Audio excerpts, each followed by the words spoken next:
Welcome to Free Media. I'm Robby Soave. And I'm Amber Duke. President Trump's border czar Tom Homan clashed with ABC's Jonathan Karl in a tense interview over the legality of recent mass deportations and the denial of due process for migrants. Let's watch. I mean, what we've heard from lawyers representing some of these people is that they deny that they're members of this gang, or either Tren de Aragua or MS-13. Do they get a chance to prove that before you take them out of the country and put them in to a notorious prison in a country that they're not even from? I mean, do they have any due process at all? Look, due process. Where was Laken Riley's due process? Where were all these young women that were killed and raped by members of TDA? Where was their due process? Well, the people that did that should be prosecuted. How about the young lady that burned alive on the subway? Where's her due process? Well, sure. The bottom line is that plane was full of people designated as terrorists, number one. Number two, every Venezuelan migrant on that flight was a TDA member based on numerous criminal investigations, on intelligence reports, and a lot of work by ICE officers. So I did not love this response. It's a little bit not... Yeah, Laken Riley was horrifically murdered. That is terrible. Anyone who suffers violence deserves to have the perpetrators brought to justice. We afford due process to the perpetrators, and we go through that system. And in the Riley case, that person was convicted, and that is correct and proper.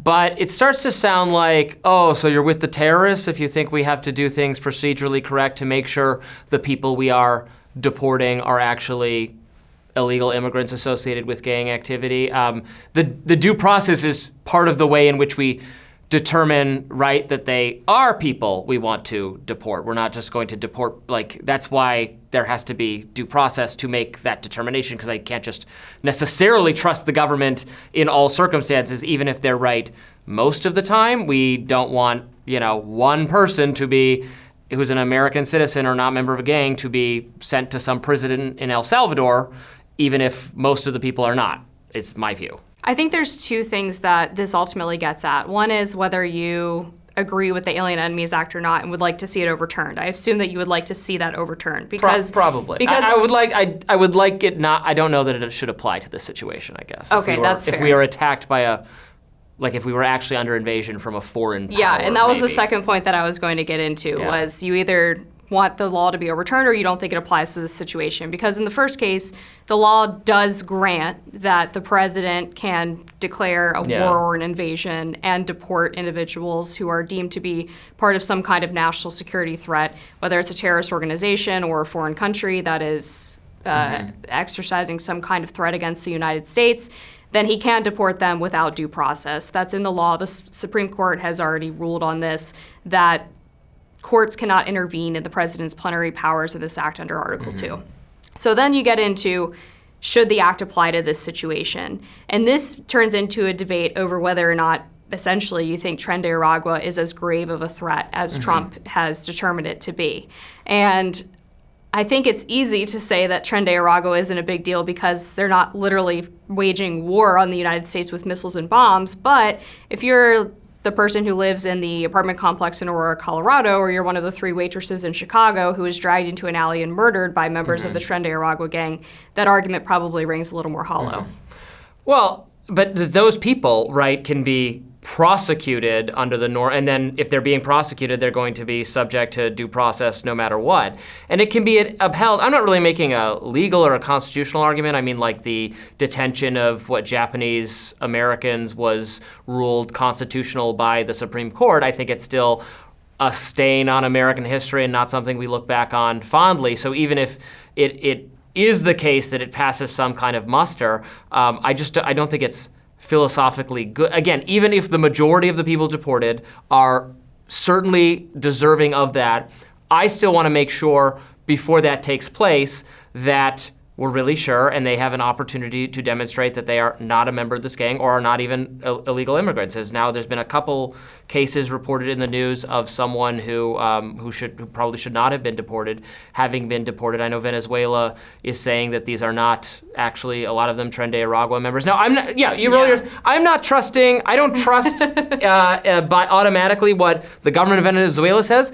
But I also don't necessarily trust what our own law enforcement or government authorities do. I'm sure also don't think they're always getting it wrong. I think they're probably getting it right most of the time. They're hardworking people. What would be their mistakes motivation?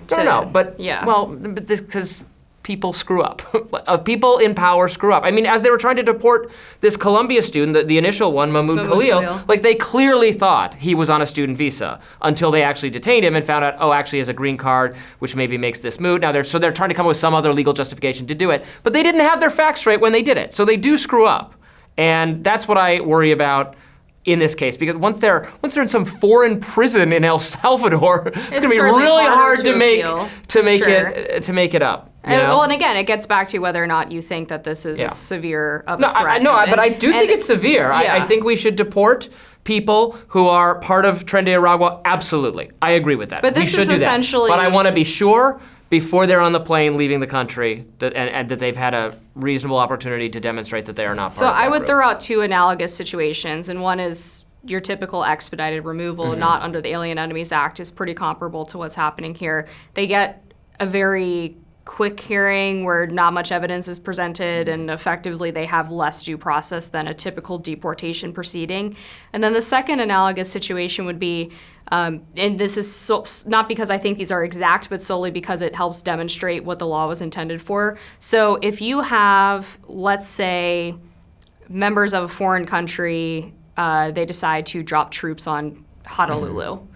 Would you advocate for all of those foreign troops to have a court case before we expel them from the United States? And then similarly, let's say, because gangs are probably more similar to pirates as opposed to like troops because they're acting extrajudiciously outside of a nation state, would you support like rounding up all of the pirates and putting them through court before you push them off of the U.S. shores? I mean, I'm never going to object to more due process being granted in these cases, because like, what if we accidentally rounded up one of our own soldiers too in this batch? You would want to do some extra checking to make sure we're not sending one of our own people back with them, right? That would be what I was saying. And also, some of these people are not even being deported to their home countries, right? They're being sent to a prison elsewhere. So I don't know, but I'm never going to worry about more constitutional safeguards, more legal safeguards.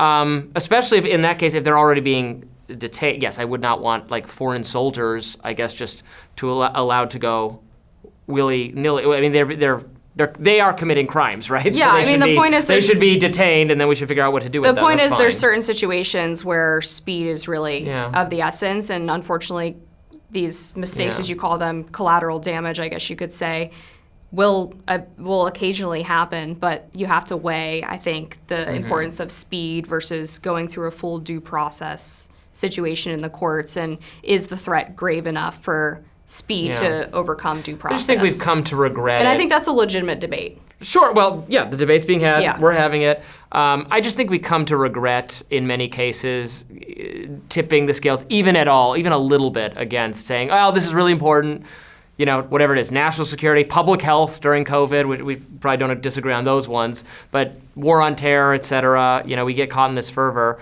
I think illegal immigration, to the extent it contributes to violent crime and criminal gang associations, I am absolutely for dealing with it more seriously, but I would like to see it done the right way.